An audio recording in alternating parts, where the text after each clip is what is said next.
So they have a really delicate balance to walk between keeping us relatively fearful, but not so fearful that we stop what we're doing and really examine how it is that they've been waging. There are a lot of people who lie and get away with it. And that we will in fact find weapons or evidence of weapons programs that are conclusive. I don't think we'll discover anything myself. It appears that there were not weapons of mass destruction there. You said you knew where they were. I did not. We know where they are. They're in the area around Tikrit and Baghdad and east, west, south, and north.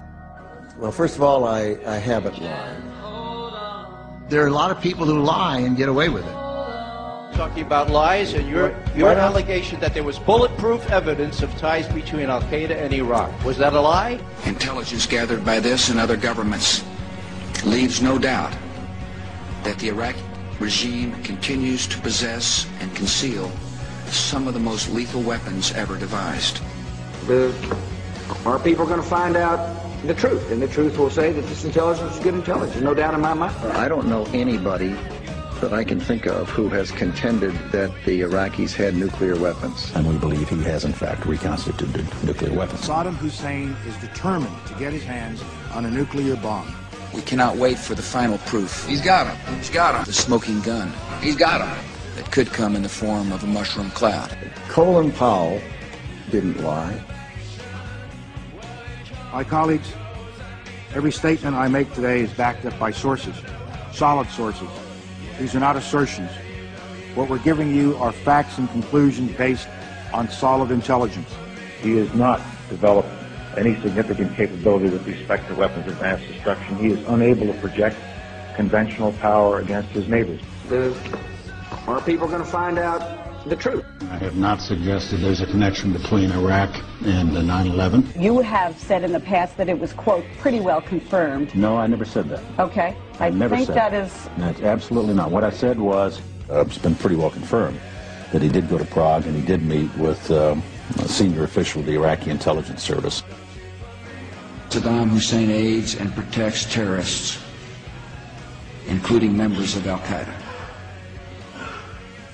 Secretly and without fingerprints, he could provide one of his hidden weapons to terrorists or help them develop their own.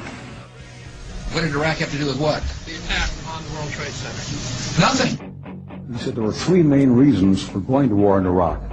Weapons of mass destruction. Saddam Hussein has gone to elaborate lengths, spent enormous sums, taken great risks to build and keep weapons of mass destruction. The claim that Iraq was sponsoring terrorists who had attacked us on 9/11. Before September the 11th, many in the world believed that Saddam Hussein could be contained. And that Iraq had purchased nuclear materials from Niger. The regime is seeking a nuclear bomb. All three of those turned out to be false.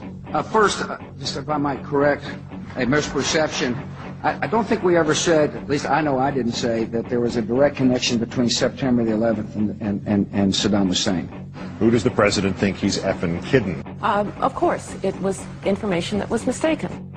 There are a lot of people who lie and get away with it. Those weapons of mass destruction got to be somewhere.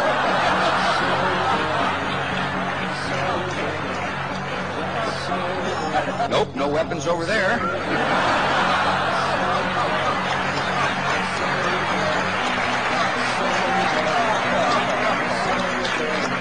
Maybe under here.